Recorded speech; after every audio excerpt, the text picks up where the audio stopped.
Hello, everyone, and welcome to the Mack Flash 5, the show where we like to list our top 5 favorite movies fitting a certain topic. My name is Matt. I'm here with AB. I'm here with Scott. How are What's you up, guys pal? doing? Happy Canada Day, guys. Happy Canada Day. This Yeah, will be dropping man. on Canada Day, Yeah, that's true. along with several other Canadian topic videos we recorded in advance for our nation's birthday. Yeah, we want to celebrate our country and the art that it has been responsible for. The art has been responsible for, and some art. Yeah, I guess you can say that. Our topic today is films set in Canada. Mhm. Now, not to confuse that with movies filmed in Canada, but Yeah. are clearly supposed Filmed to in be. Canada is Because wild.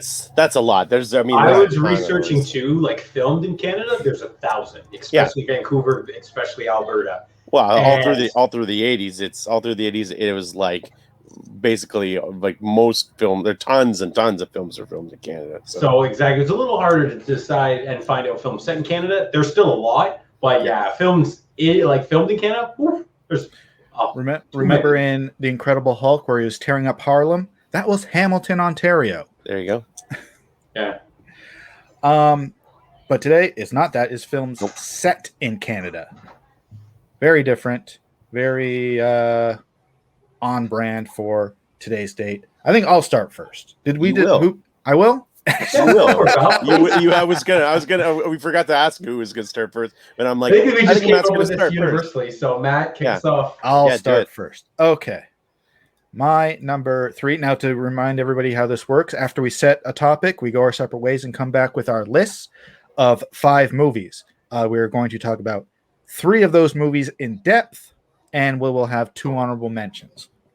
So my number 3 is a terrific comedy, sports comedy, set in Canada, fits the criteria. My number 3 is Goon. Yeah, I figured this was going to be on one of your list. I know. I was gonna. I'm glad he put it on his. Yeah, I really enjoyed this movie when I saw it for the first time. Sean William Scott plays Doug Glatt, a bar bouncer who, while at a hockey game, gets into a fight with another player, a player on the ice, and the coach decides, you know what, our team needs an enforcer. So he asks him to try out. Doug cannot skate. He cannot shoot. All he knows how to do is fight. The other individual we saw on the poster there was Liev Schreiber, and he plays an enforcer of, I think it's probably his last year in the game. Mm-hmm. Now, this movie, while it has the veil of a hockey sports game or sports movie, it is very much Rocky on ice. The two characters there are, throughout the movie, everyone is like reporting on when are these guys going to meet on the ice, not to play against each other, but to fight, because that's what we're all waiting for.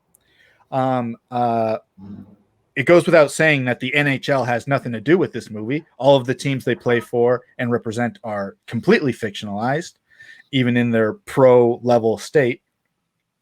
Throughout the movie, Sean William Scott it's also a rom-com of sorts. He falls in love with Alison Pill.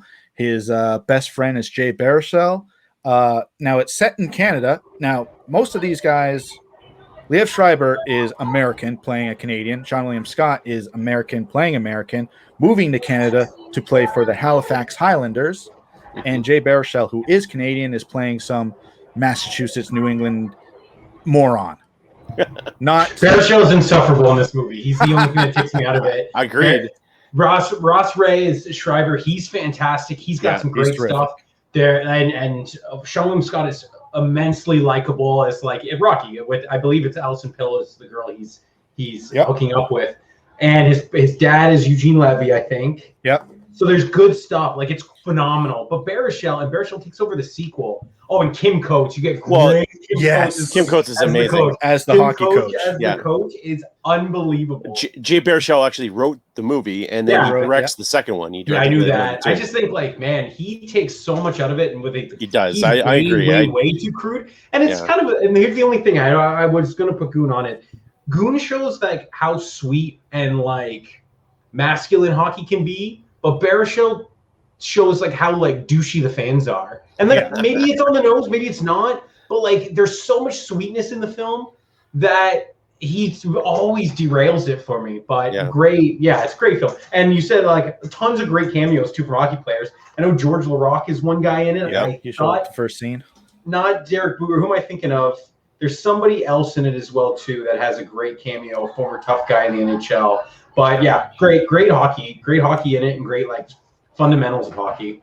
Yeah, I definitely enjoy it. And definitely, I actually like where they took the sequel with that. They invented basically like basketballed it, where they invented a new sport to like do it. Where they had the tough guy contests that now Liev Schreiber is now a part of. That's right. Yeah, I saw the movie once. I like that. I like that aspect of it, and it was kind of fun. So I was expecting them as like, it's most likely going to be pretty bad, and it wasn't. It was. I really liked where they took it. So, but yeah, I like both those. Like, and you were talking about Sean William Scott playing Doug the Thug Glatt is a very lovable character. Yeah, he packs a mean punch, but you fall in love with him. He's not the smartest tool in the shed by any means. So he's not there to play hockey. He's there to protect their new star in Xavier Laflamme, who has been a pro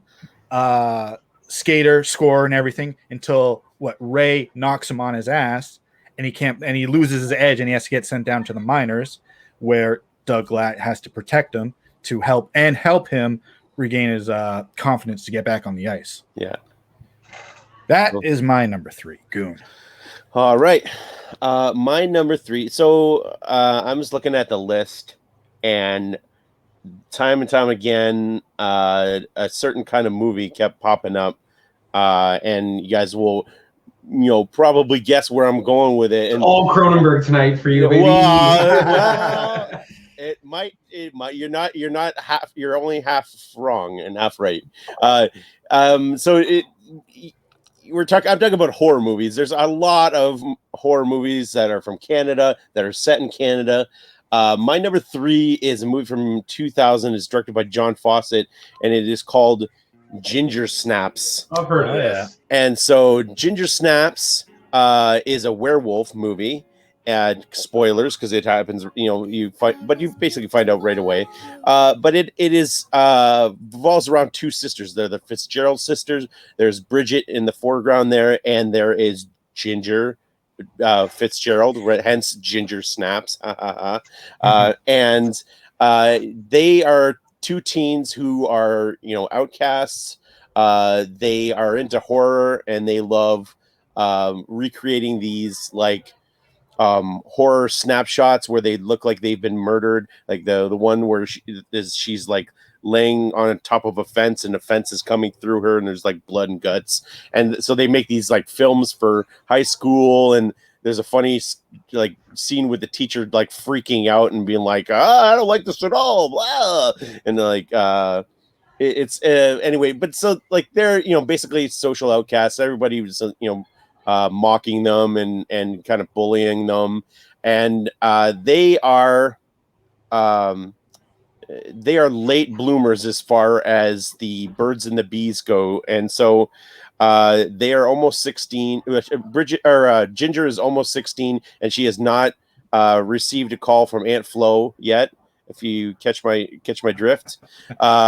And so as they start they're about to pull this like prank kind of thing, and she has her first period, and so I just say it right out and say it. She has her first period, and she doesn't know what to do. She's kind of she knows that what it is, but like she's never experienced before. She's kind of freaking out, and there's throughout the town, and so I want to mention each of the towns that the are in, and this one is in Bailey Downs, Ontario, which is a fake town. But here's the fun fact: it is the same fake town that they use in Orphan Black, the TV show, with Tatiana Maslany there, which is a great show, by the way. But it's the same fictional town, Bailey Downs, and so throughout the town, all these dogs keep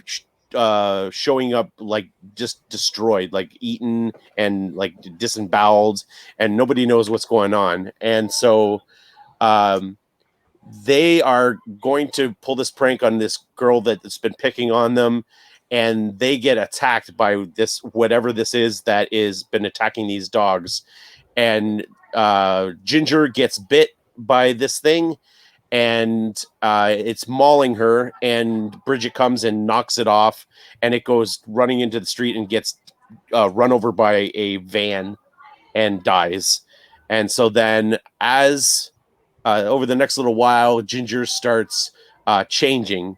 And so like what's great about this film is that it's using, you know, werewolves and lycanthropy as an allegory for puberty, right? And so they have this thing where, you know, Ginger starts, you know, she doesn't really care about guys, and all of a sudden she's becoming this like, you know, sexual and like you know, wants to check out the guys, wants the thing, and so then, you know, she ends up attacking one of the guys, and he starts, you know, turning as well, and so then he has acne and all this stuff, and so, you know, it's you know, it's very kind of on the nose, but it really works. It really works as an allegory, and so I will.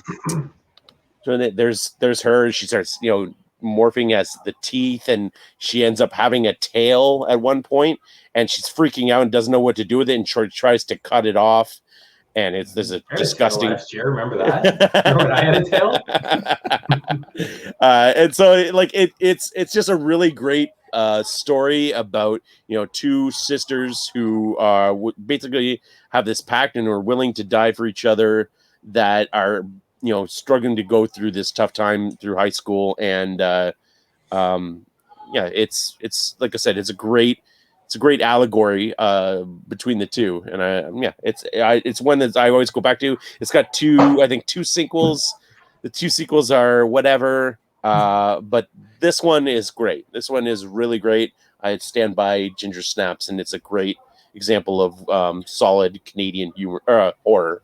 So that's my number 3. I remember seeing this. The only thing I know about this movie was it was like a TMN staple when I was in high school. Yeah. So I remember seeing like Friday nights at like 11 or something. It would just on the guide, it would be Ginger Snaps. So that's all I know. So yeah. I just know. So that's great. But yeah, and it's in Canada, so that makes sense. Yeah. Now, where do you rank this in your list of werewolf movies? Okay, well, I mean, you've got the top 2 being American Werewolf and London, and The Howling. Those are the 2 that are like undeniable. Those are the best. And then I like Dog Soldiers, which is the next one down from there. And you know, it's probably, I would say it's like, if it's not in the top 5, it's, you know, it's number 6. Number 6 is jumping in. It could jump in there. There's a lot of great werewolf movies. But it's solid. I think, like I said, just the concept behind it really puts it up there, because I love that it uses that idea of, you know, puberty and changing and like becoming a new person almost when you hit puberty. Mm-hmm. So yeah, cool, excellent. Okay, I'm remembering things with my number 3. Like I said, there's so many you can do with this, and I had a long list of movies and movies I had seen and movies that I revisited and some fun capers and things like that. I'm going to go with a small Canadian independent film set in Toronto, based on a true story, with a big name star who was a star at the time, but he was on the precipice of becoming an Academy Award winner. And my film is 2003's Owning Mahoney. Okay. Nice. With Philip Seymour Hoffman playing Dan Mahoney, based on the true story of CIBC employee Brian Maloney. And in this film, it's with the cast, Philip Seymour Hoffman, Minnie Driver plays his girlfriend. Maury Chaykin is a very recognizable Canadian actor with a real deep voice, plays his bookie. And John Hurt plays the Atlantic City casino host. So in this, Dan Mahoney is a banker who kind of fudges accounts and loans and sets up things to fuel and feed his gambling addiction. And it's got some great Toronto. You see him leaving the bank You see him walking on Young, Dundas, things like that. He's putting money on the Argonauts game. He's talking about the Leafs. There's scenes where, they're ordering Swiss Chalet and he's asking what the Blue Jays game was. It's just great to hit it home. We are definitely in. But there's some stuff in it where he calls his bookie, and he's got such an addiction for gambling. Like I said, he's using the loans and he's setting up fake accounts to funnel, and he's signing off on them. He's so fun and lovable, and he's bumbling Philip Seymour Hoffman with an aw shucks attitude. But he's got this deep, dark demon inside of him, and it's gambling. And in it, there's a great scene that I was like, oh my God, that rules, where he calls his bookie, Maury Chaikin, and he's like, I want $1,000 on every AL home team and 1,000 on every NL away team. And I'm just like, oh my God, he doesn't even look. That's just wild. He's just betting $1,000 on every AL home team and NL road team. Like, that's unbelievable. What would you do if you did that? Would you break even? Would you be ahead? That's wild. It's just a bad bet. Like it's okay. No, honestly, I bet it's a coin flip if you did. But either way. So in this, he goes to Atlantic City. He gambles in Niagara, and just kind of how the investigation goes, because he's linked to the bookie, and as they go and they uncover through him, and it culminates with this great scene where they talk to him. When he's speaking to kind of a therapist on what kind of what he gets out of life, being with Minnie Driver, work 2, 3 out of 10, stuff like that, gambling, winning, losing, doesn't matter, 10. And, some of the movies a little when he goes on his heaters and his benders, but, it really conveys a lot of the emotion well when he loses it all. And even at the point where John Hurt's like, playing some games to get him to stay, but then when he ultimately keeps coming back and he loses, and they develop the rapport, and he feels bad for him. He's trying to get him to go. And again, it's just mostly carried by the acting of Hoffman. He became an Academy Award winner, and he's on a lot of people's lists as some of the greatest actors of all time. So seeing him with the descent into gambling, I wanted to shout this movie. So my number 3, set in Toronto, is the Canadian independent film Owning Mahoney. Nice. Yeah, it's a good one. I think I have it on DVD somewhere. But it's funny that you should bring this up. I was just talking to somebody about gambling movies last night, and she asked if we had done gambling movies yet, and when we were going to do gambling movies, and I was like, it's got to come up soon. Yeah, we talked about that too. Yeah, it's got to come up soon. It's like we're circling it. We just keep circling it because it's staring us right in the face. And this would have probably made gambling, but it's got some great gambling in it. And well, that's what I thought about. I'm like, man, that's great. Yeah, so I chose it for that. I chose it for a lot of the Toronto stuff, and like I said, the mention of Swiss Chalet and the Argos, and I was like, this is cool. So I wanted to include it on that. It's a movie I've wanted to see. I haven't seen it, and I've wanted to see it for a long time. And every time I go to Wikipedia or IMDb or look for it, I'm always typing in the cooler, because that movie's a very similar. William H. Macy plays a degenerate gambler. Yes. Alec Baldwin is the pit boss. Okay, guys, when are we doing gambling movies? Let's go. We're filming it right after this. I'm going. Absolutely. Matt, what do you got? Take us home. Number 2. Number 2. My number 2 is, again, sports comedy set in Canada, full of national pride, in my opinion. My number 2 is Men with Brooms. That's great. I saw this in theater. I actually saw this in theater. I saw it for the first time I think it was on IFC. Yeah. Written and directed by Paul Gross there in the center there. Yep. Also stars Leslie Nielsen as his father, who he loses touch with. And he's got his teammates there behind him. It's a movie about curling. Yep. Paul Gross and his rink. That's what you call a curling team.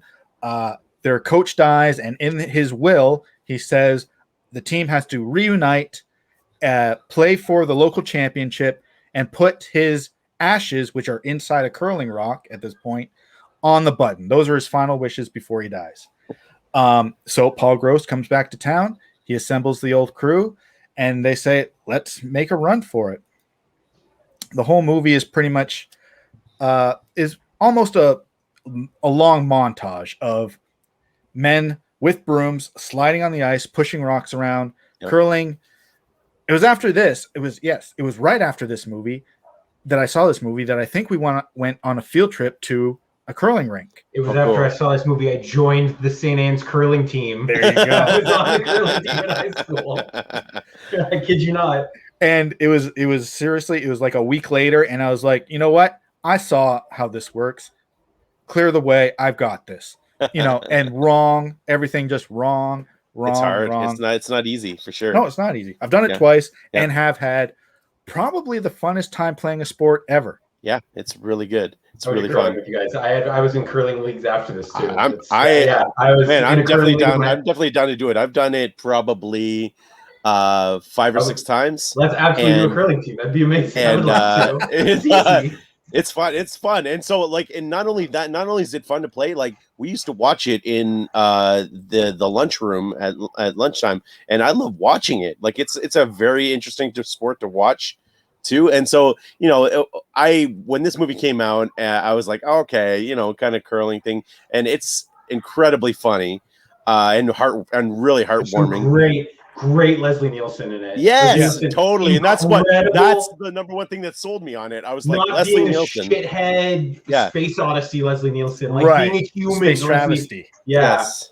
Yeah, exactly. That's something it's but being and he looks great with the beard. He does. He plays Paul Gross's dad, who they need a new coach because they're not getting their stuff together without one. So they bring him on as their coach and start to even out. At one point, he plays for the team because one of their who they call their lead rock is trying to join a country club, and his wife is saying, you don't have time for this curling stuff, you need to quit the team. Another team member is in trouble with his bookie or whatever. He's out running gambling again, and the third member is trying to get his wife pregnant. So there's pressures from all sides along with trying to win this championship. It has a really great ending. That is my number 2, Men with Brooms. Very solid. I definitely it's super Canadian. It's a super Canadian movie, but it's great. It's a great taking movie. Place in Long Bay, Ontario. There you go. Great. Is that an actual place? I can't click it, so I'm going to assume no. Huh, okay. Well, I always find that interesting when they just make up towns or they don't make up towns. Okay, so my number 2 was my number 1 until about 10 minutes ago, 10 minutes before we started the show.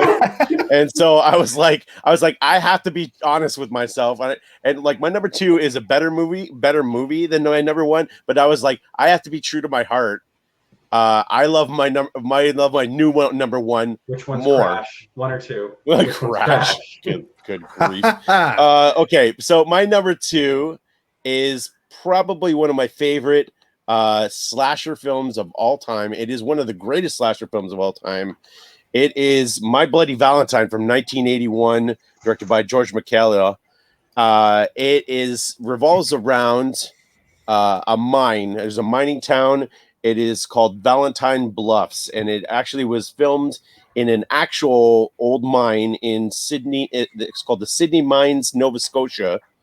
And they actually filmed it in the mine. And so one of the things I found out when I was doing my research was, so they went to the owners of this mine and they said, can we film on location in there? And they said, sure. And so they set it all up. The mine owners then turned around and had the mine completely cleaned to where it was pristine looking. Hilarious. And so they showed up on set to film, and they were like, what the heck? We're supposed to be a functioning mine where these guys are working and there's stuff going on in here. And this thing looks like it's just opened up for the first time today. And so they had to spend $300,000 to re-dirty up this mine that they decided to use. And so they That's an unbelievable story. Yeah, it was. That's not no selling this. I'm they paid $300,000. $300,000 part of their budget. We will never make that much money, and they just made it. And so the story involves to me, a truly underrated killer. in Harry Warden. And so there's the legend of Harry Warden in Valentine Bluffs. And Harry Warden, like 20 years before the movie starts, was trapped in the mine with a bunch of his coworkers, and they all got killed. He was the only survivor, and he had to eat them to survive because he was trapped under there for weeks. And so when they finally got to him, he was eating one of the guys just to stay alive. So he clearly went crazy. He then later on goes on a killing spree and kills a bunch of people with his pickaxe. And basically says if you throw a Valentine's Day party, because it adds, I forget what it had something to do with Valentine's Day, why he goes on the killing spree. But if you throw a Valentine's Day party ever again, I'm going to come back and kill everyone. And so there's the legend of Harry Warden, and he's locked up in the insane asylum. And so it gets to be around Valentine's Day, and a bunch of the mine workers and their like significant others decides they want to throw a Valentine's Day party, and all the locals are like, "No, don't do it! You're gonna bring back Harry Warden." And so one of the things that makes this movie great, in compared to all the rest of the slasher films, is that all the characters in it are super likable, and like you can tell that they all care about each other, and like they're really well done, and like you actually care about when they get killed, and you're like, no, not you're not that guy, not. And so they set they set everything up really well, and you feel bad when everybody gets killed, and so they start preparing the party, and people start getting knocked off one by one, and he leaves these little hearts with like. And one of them has like an actual human heart in it, and like various other things in it. So it's like when Jared Leto sends shit to his Suicide Squad. Yeah. And so it's a pretty gory movie. And when they re-released it for Scream Factory, they brought in all the stuff that was cut out of it. And like it's got some like serious kills in it. This where he puts her through a water main, and there's like water pouring out of her mouth when somebody finds her next. And there's another one where he puts the pickaxe like through the guy's chin, and it comes out of his eyeball, and it's amazing. But this right here, you can hear, is the Ballad of Harry Warden, which was written for this film and actually was like a semi-big hit in Canada. It was like a solid song, and it's an actually great song. But that film, so My Bloody Valentine is a true horror classic, and it's a great film, and it should be my number one. Like I said, it should definitely be my number one, but I couldn't not put my number one as my number one. So that's my number. So in this case, this is my number two, My Bloody Valentine. Great, I've heard about it. That's awesome. I've heard about it. Well, I should think so. It's honestly it's a big deal, and it's a big horror movie. It's like when in the horror community, My Bloody Valentine is a big deal. Now, where do you rank this on your list of girls stuck into water mains and having water pour? Well, I was going to say stuck on things, because then you could like rank this and Texas Chainsaw, where he puts her on the meat hook, right? So you could have those two, which this would be second, because Texas Chainsaw is like the best. So number two. Yeah. You're the number two. I'm going to finish it off with my number two. Like I said, this was a movie. I feel like I saw it as a kid. It was a big deal for me. I definitely own it, and I think this movie's more famous for me as it is infamous for like all the behind the set drama that I really enjoy hearing about. But my number two is going to be the score from 2001. Nice. Oh, that's right. I did not realize. I did not remember it was. I was kind of. It's filmed and set in Montreal. Yeah. Get some shout outs there.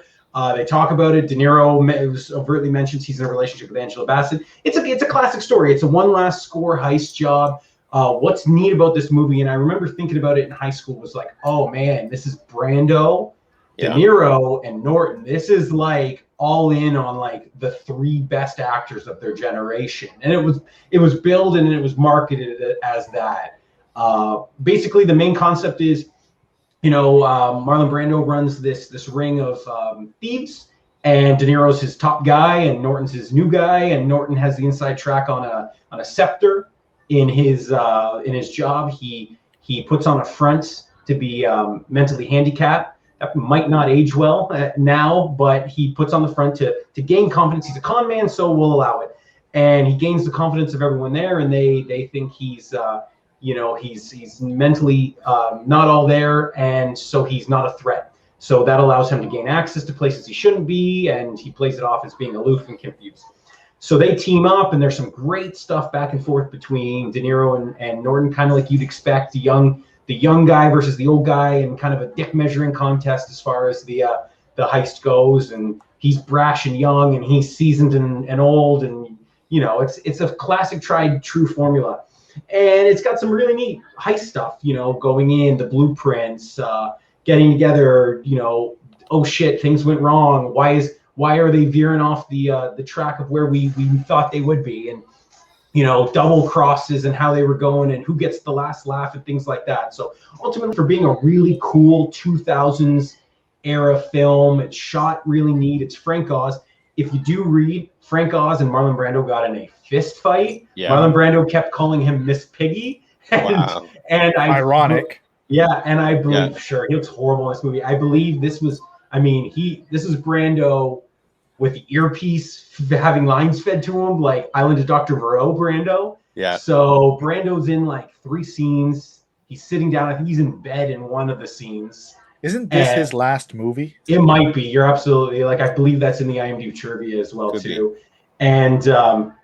And like I said, it is neat just seeing Brando and De Niro. They both played Vito Corleone and won the Oscars for. So like I said, for the marketing that it was, it's cool Norton before he became his own thing and bought into his hype. But right at the time, it's a fun little heist film. Like I said, and it's shot and set in Montreal, and you get cool guy De Niro doing his stuff, and so for that, it wouldn't show up on any other list but this one for set in Canada. So my number 2 is 2001's The Score. Mike loves this movie. That's like one of Mike's top movies. Yeah, it's cool. It's cool. I thought about it for heists. It does the heist stuff really well. Yeah. And it's very good at that stuff. I just think it's generic characters, generic stuff. It's good. It's cool. It's got a cool coat of paint.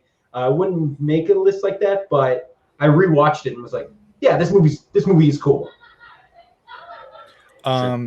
It's one I've been wanting to see for a while, but continuously forget that it exists. I turned it on once for like 10 minutes just before I was leaving the house, and I enjoyed the first 10 minutes I saw. But since then, and like you said, it's got all those great factors, and directed by Frank Oz, who in my mind is one of the most talented entertainers of all time, whether it's Muppets or movies or anything else in his voice acting. But it is one I do have to see one day soon. Oh, you haven't? I haven't seen it. No, I didn't realize that. Yeah, no, it's great. I know a lot about it. I know a lot about it because it gets talked about quite a bit in terms of it's I feel like this was like grade 9 birthday party, like we're gonna watch The Score. I'm surprised. Yeah, I feel we do. Me and Mike definitely saw that in theater, and we both really liked it. And Mike, like I said, Mike loves that movie. So okay, honorable mention, me pal. Honorable mentions. Okay, my honorable mentions include. I fucking hate this movie. It's got one of the worst second halves. When they get to the NHL and the commissioner, it's unwatchable. It's unwatchable. Another movie that is, about hockey, right? But has no cooperation from the NHL. So all the teams are made up. When you get to the Buttman stuff, I'm like, what am I watching? It's cool leading up. Colin Fury's awesome. Yes. Yeah. Windsor boy. Just the last 45 minutes I watch, I'm like, this is a parody. It changes tones. I hate it. I hate it. Bulk up that cop. I like it. I like it, Matt. I'm with you. I like it. And Scott Pilgrim. Yeah, Restored. there you go. Of course, it's a great movie. It's set in Canada. It'll appear on another list more worthy of it, though. There you go. Okay, my honorable mentions are as follows. This is one that was going to make my Christmas list, but I made all my Christmas list horror movies, so it did not fit the theme I was going with. But I love this movie. It's from 1978, directed by Daryl Duke. It is The Silent Partner with Elliot Gould and Christopher Plummer. Cool. Honestly, both of you guys need to check out this movie. This movie is incredible. It's a bank heist movie. Christopher Plummer is dressing up like Santa to rob a bank. Elliot Gould is the bank teller, and Elliot Gould concocts this he realizes that he's going to rob the bank, and he sets it up so he can steal money too, and that's why he's called The Silent Partner, because then there's a cat and mouse game between the rest of the movie is a cat and mouse game between Elliot Gould and Christopher Plummer, with Christopher Plummer trying to get the rest of his money back that he wants, that Elliot Gould stole with him, basically. And honestly, you guys will both love this movie. Cool. This is definitely my recommendation for both of you out of all the movies we're going to talk about for me. My other one is a David Cronenberg movie. There we go, Piers. Let's go. Is this in Toronto? Set in Toronto? Okay, so that other one was set in Toronto. John Candy is also in Silent Partner in like a little cameo thing, or is one of his first roles. That other one was set in Toronto, and there's like Canadian money, and it's there's all kinds of little Canadian stuff. Shivers is in Montreal. It's a high-rise apartment building, and there are parasitic slugs that turn people into sex-crazed maniacs that basically want to tear you to pieces and spread the disease, spread the parasites. And it is a David Cronenberg masterpiece. It's great. Sounds it.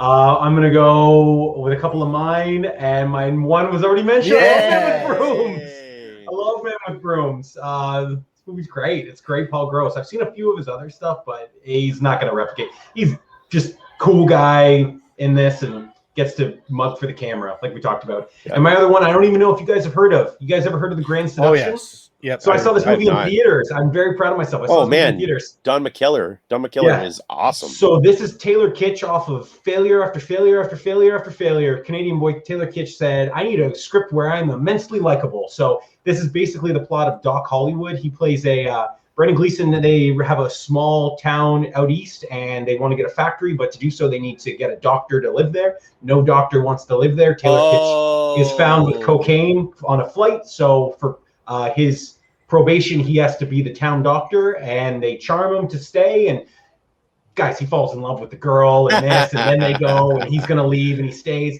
It's a Canadian film. It's simple enough, but I am proud of myself for seeing that in theaters. So I wanted to include it in for some out east flavor. I did not know that was Don. I've seen the previews for that. I did not know it was Don McKellar. I love Don McKellar. Yeah, check it out. It's cool. It's cool. Taylor Kitsch and it's Brendan Gleeson, and they're both big stars, and it was cool to see a two-handed vehicle with both of them.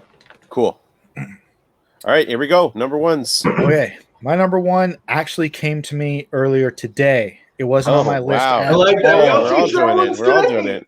It wasn't on my list at all, and then I realized, of course, this one.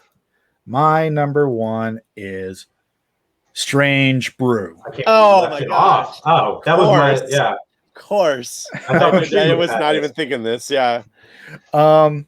Strange Brew is the adventures of Bob and Doug McKenzie, Rick Moranis, and Dave Thomas, not the founder of Wendy's, put these characters together on SCTV when SCTV is pretty much an American production, and it was put out, or maybe it's a Canadian production, but it was certainly put out on Canadian TV and American TV. Yeah.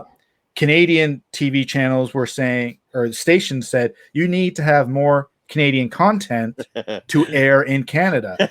So they said, okay, we will have the two most stereotypical Canadian characters of all time, and you won't be able to say anything about it. Those two characters were a massive hit on the show, that they got their own comedy albums and stuff like that. I have the Bob and Doug album. And were able to produce their own movie featuring these characters. It eventually got they wanted to sequelize it, but it never happened. They did get an animated TV show for I think a season. I haven't watched that, but Strange Brew, I think again was that on IFC? It was a movie I caught for the first time on television and fell in love with it entirely. It was on like steady rotation. It was probably like the movie of the month where, I think it might have been on, what is it called now? Encore. When they do movies of the past, TMN has their own, has that second channel where it's movies of the past. So it was on for like a month and I watched it every single time I could. Bob and Doug McKenzie, two brothers who finish off their dad's last beer and he's pissed about it. So, and they have no money to buy more. It's so stupid. It's so awesome. So they head over to the Elsinore Brewery with a bottle with a mouse in it. Yeah. And they go up to the counter and they say, hey, we got a beer with a mouse in it, eh? Give us some free beer and we won't sue. Yeah. While they're there, they bump into the heiress of the Elsinore factory and they get into an adventure which involves Max von Sydow, who is going to be drugging the beer, heading out to Brewmeister Smith. Brewmeister Smith, yeah. He's filling it with drugs to take over the world at some point. The cast also includes Angus McInnes. Yep. If anybody knows who he is, he plays Rosie LaRose in this movie, but he is also Gold Leader in Star Wars. Oh yeah, he came to Windsor, didn't he? He came to Windsor because he's from Windsor. He's born in Windsor. As soon as you say that. And I got his autograph of. He had his 8x10s, and one of them was his Rosie LaRose hockey card. Yeah, as an 8x10 in his Montreal jersey. So and I was like, I gotta get this for my dad. So I had him sign it. I sent it when my dad came to visit, and I gave it to him. He took 1 second. Like, this is not a real player. That's fantastic. You got to keep it anyways. Hilarious movie. Beginning to end. Fun fact. You've never seen it. Come on. Come on. You are not a Canadian citizen. You need to go and remedy that immediately. It is hilarious. It also has the voice of Looney Tunes. Mel Blanc does a voice in it of Mr. McKenzie, Bob, their dad. Their dad is Mel Blanc. And so, man, I can't even believe I didn't even think about this movie. I watched this movie a ton. I had it on VHS, and that's on every list. I thought for sure Matt would have it. I'm surprised you guys. When he has to drink the entire entire vat of beer, and you need I really gotta pee.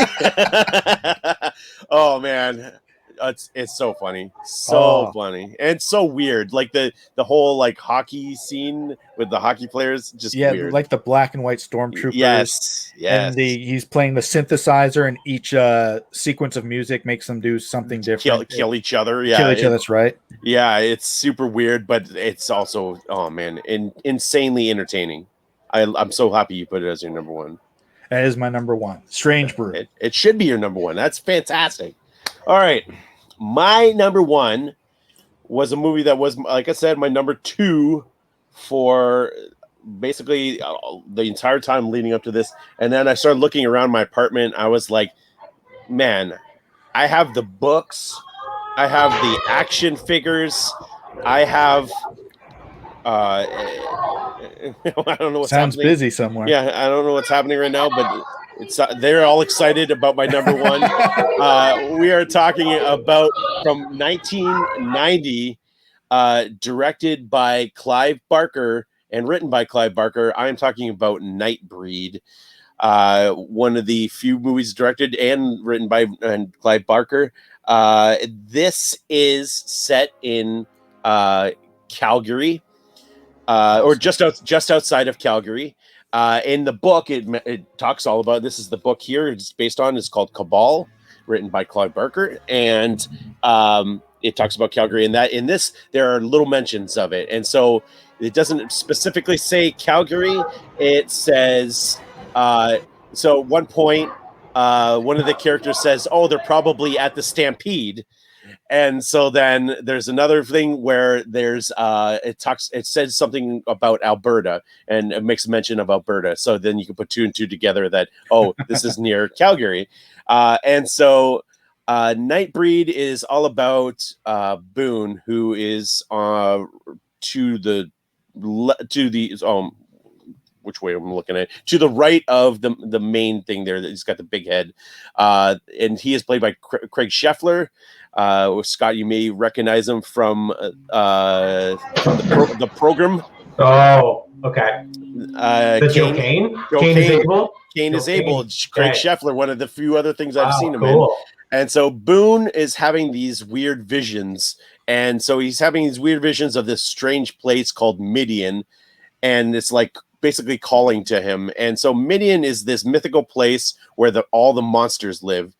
But the only thing is the monsters are just like not regular folk, but they are just peaceful. They all just want to live out their existence, and people are trying to find them and kill them. And so it's kind of a flip where the monsters are actually the good guys and the townsfolk are the bad guys. And this, I said, David Cronenberg is in a couple of them, is in a couple of films. He directed one of my honorable mentions in Shivers.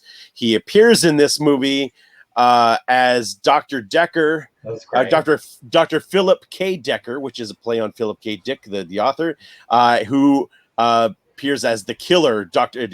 Decker, who's one of my all-time favorite killers in the movies. I have his action figure, which I got pretty recently, which I was pretty excited about. I also have all the comic books for this movie, for this series. This is intellectual property. Who knew? I had no idea. Well, it's Clive Barker. So Clive Barker, has all these things that he has outside of the film. But this film, like I said, turns everything on its head. Where you at first you're thinking that the monsters are there to kill people, but then you see that they are trying to live a peaceful existence.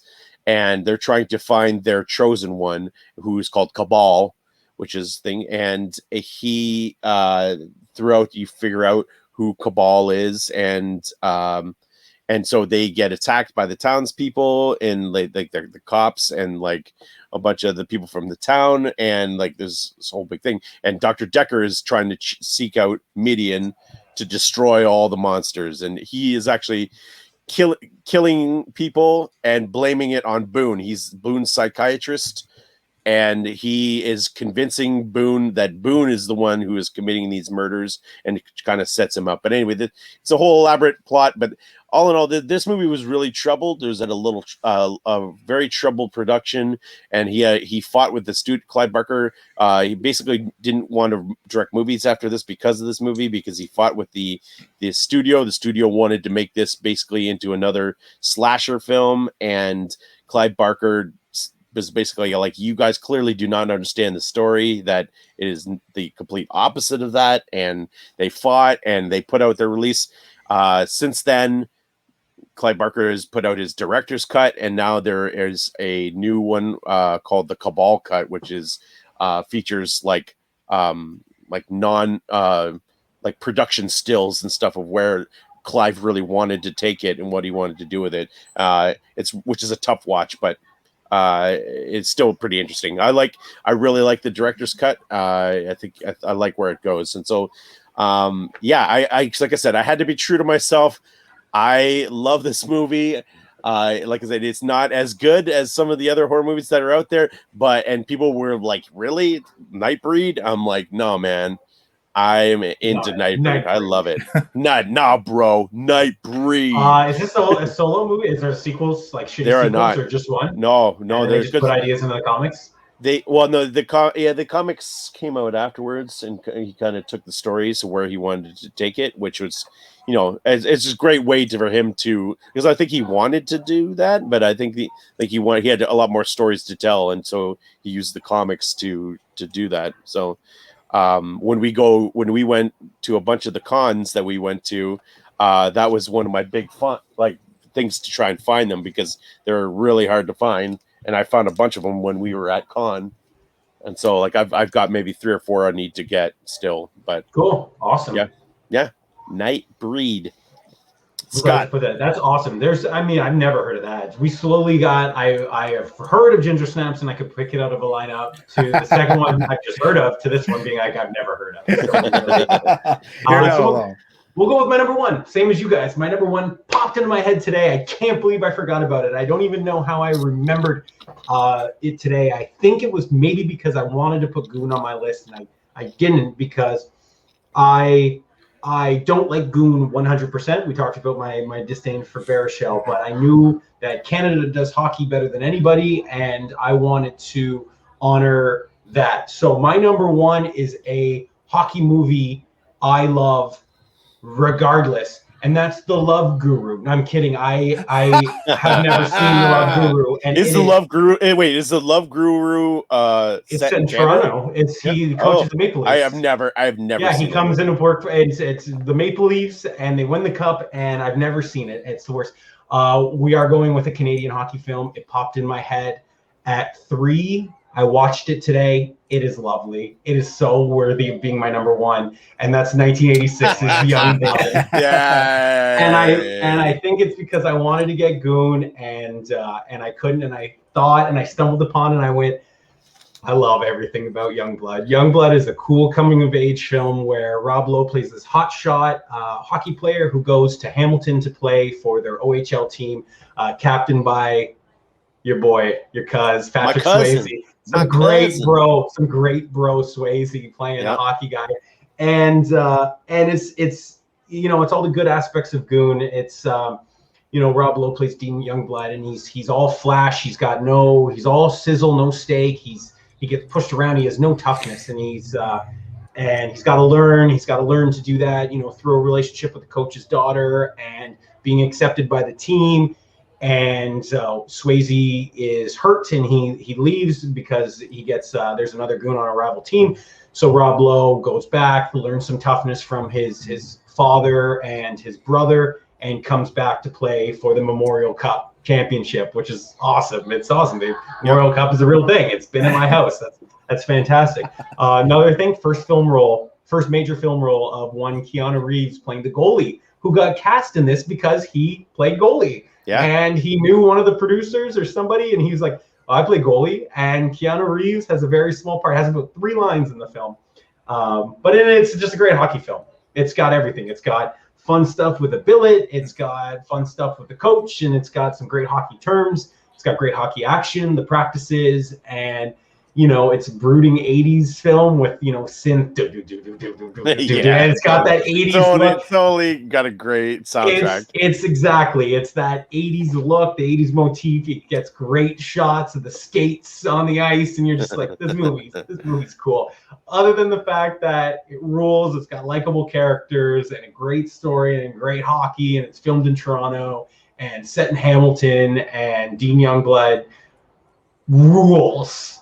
So my number one, it just popped in my head, and it would never be on another list. I'm so glad I get to talk about it today, but I love Youngblood. So Youngblood is my number one. That's awesome. Yeah, it's that was a staple when I was a kid. So because I loved all those guys. I loved Rob Lowe, loved my cousin. 3 years off. The Outsiders, a year off St. Elmo's Fire. So he was. And did a hockey movie where he learned hockey. I was reading some of the stuff. Couldn't skate at all. I hated it. Hated having to learn to skate, but that's what he wanted to do. At the time, 86. Hockey hadn't really gone mainstream in the United States yet. It doubled its budget. It had an $8 million budget and made about 16. But it wasn't until, the 90s where Gretzky made hockey cool years after this. Yeah. So, just an interesting project and a really cool movie that was like ahead of its time. Very cool. Yeah. Awesome pick. So with that's our list. Did you like what we had to say? Do you have movies you want to add onto it? Let us know in the comments. Any honorable mentions? I kept waiting for. I knew AB's seemed to be going in a certain direction of horror. Yeah. But I was hoping like his number one would be and Cool Runnings. Well, so I was going to do that as honorable mention. I was going to do an 88 Olympics. I want to get to this. I was going to do an 88 Olympics twofer with that and Eddie the Eagle, which but Eddie the Eagle only has like maybe 45 minutes at the Olympics. Yeah. That's why Cool Runnings wouldn't have made it. Yeah, and I thought because I'm like a lot of it's in Jamaica, right? That's what I thought too, and I was like, oh, that would be a really fun twofer because those both took place at the same Olympics in Calgary. I thought X-Men 2, they go 100%. That was on the list. Yeah, it's filmed in Vancouver at the mansion, so all that, and then when they go to like Alkaline Lake, that's set in Canada. So I thought about that, and then there was some other ones I wrote down. I didn't get around to rewatching, but like Taking Lives, I thought was pretty interesting, and Foolproof, but Foolproof is not that good with Ryan Reynolds. No. What, Matt? What are some of your honorable mentions? One was the other Paul Gross film, Gunless. Gunless, yeah. Gunless, yeah. Forgot about that one. I saw Passchendaele. That was boring. Passchendaele was good, but didn't make my list because a lot of it is in Europe during. Yeah, that makes sense. I was just talking Paul Gross stuff. Yeah. Yeah, I mean, I basically had my list, and like I saw all those ones of the ones on there, and I was like, okay, well, I mean, as soon as I saw that, as soon as I thought, okay, My Bloody Valentine, Nightbreed were going to be my 1 and 2. I flipped them, but they're still going to be my 1 and 2. I was like, well, I'm just going to take this horror because there are enough horror movies on here that I'm like, that's just makes it easy on me. And so, yeah, I mean, it became really a no-brainer, and I threw Silent Partner on there because I couldn't throw it on that other list, and I needed to get it on there because, again, you guys need to watch that movie. You will love it. I watched it again last night just to get ready, and I was like, man, those guys would love this. Just that, and I'm like, especially Scott, I know you love the cat and mouse thing where they're constantly throwing it back on each other. I like that. They're constantly throwing it back on each other. Like Ellie Gould will do something to throw it back on Chris Plummer, and then Chris Plummer will do something terrible to be like, and Ellie Gould's like, oh shit, like it's Dressed as Santa is shades of Reindeer Games. Oh, it's great. It is a fantastic film. Okay, well, with that, everyone watching, like, share, and subscribe. Enjoy your Canada Day, however you decide to celebrate it. We'll see you next time here on the Mack Flash 5. AB, Scott, Matt, later. Take off, eh?